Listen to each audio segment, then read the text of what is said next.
अस्सलाम वालेकुम friends, welcome back to Top Smarties. Drama serial तेरे इश्क के नाम, जैसे कि पिछली वीडियो में ही हमने बताया था कि मीर अली साहब की डेथ हो जाएगी, तो उनकी डेथ हो गई। अब यहाँ पर रुतबा बहुत ही अकेली हो चुकी है, तो खुर्शीद उसे फ़ोन करके तसल्ली देने लगा कि तुम कुछ दिन अम्मी के साथ गांव चली जाओ या फिर अपने घर चली जाओ, ताकि तुम्हें हालू की इतनी याद ना आए। यहाँ पर तुम उनकी सारी चीज़ें देखती हो तो तुम्हें ज़्यादा याद आती है, और तुम अकेली हो, तुम्हें कोई संभालने वाला भी नहीं। तो रुतबा कहने लगी, नहीं, इस घर में बाबा की खुशबू है, मैं यहीं पर रहूंगी। फोन बंद करके खुर्शीद भी बहुत ही रोया कि वो हालू जिसे वो बाप की तरह समझता था, आखिरी वक्त पर उनके साथ ही नहीं था।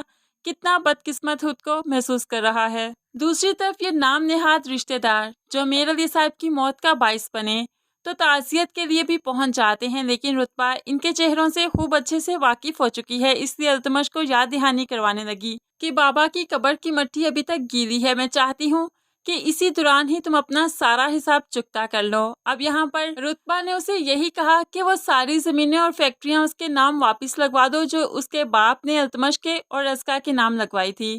लेकिन यहाँ पर अल्तमश कुछ और ही समझ बैठा कि रुतबा चाहती है कि अब उन दोनों की जल्द अज जल्द शादी हो जानी चाहिए, क्योंकि रुतबा भी अकेली हो चुकी है। इसलिए वो घर जाकर बहुत खुश है। अपनी माँ से कहने लगा कि अब रुतबा और मेरे दरमियान कोई नहीं आ सकता, और उस मीर अली हाउस का भी मैं अकलौता ही मालिक हूँगा। अल्तमश को ऐसा लगता है कि वो जो कुछ भी अब रुतबा के नाम लगवा दे, होगा तो सिर्फ उसी का, क्योंकि रुतबा का कोई और बहन भाई भी नहीं। इसलिए वो रुतबा को फोर्स करता है कि जल्द अज जल्द खुर्शीद से तलाक ले लो, ताकि मैं तुमसे शादी कर लूँ। लेकिन रुतबा इतनी बेवकूफ़ अब रही नहीं, इसलिए कहने लगी, पहले तुम सैयदपुर की ज़मीनें और शेखपुरा की फैक्ट्रीज मेरे नाम लगवाओ, और वो कागजात मुझे अस्का देने आएगी, तभी तो मैं फिर शादी का फैसला करूँगी। अब अस्का को ये सब पता चला तो उसे ये गवारा नहीं, इसलिए जब रात को अल्तमश सो रहा था, उसके साइड ड्रॉर से उसने चाबी निकालते हुए उसकी कैबिनेट खोली और कागजात निकालकर छुपा दिए। अगले दिन जब वो रुतबा से मिलने गई तो कहने लगी, तुम्हें क्या लगता है सब कुछ इतनी आसानी से तुम्हें दे दूंगी? अगर तुमने अल्तमश का पीछा ना छोड़ा तो मैं खुर्शीद को फ़ोन करूंगी, और फिर देखती हूँ कि तुम्हारा क्या हाल होता है। पहले मामू भी नहीं रहे, तुम बड़ी दुनिया में अकेली रह जाओगी।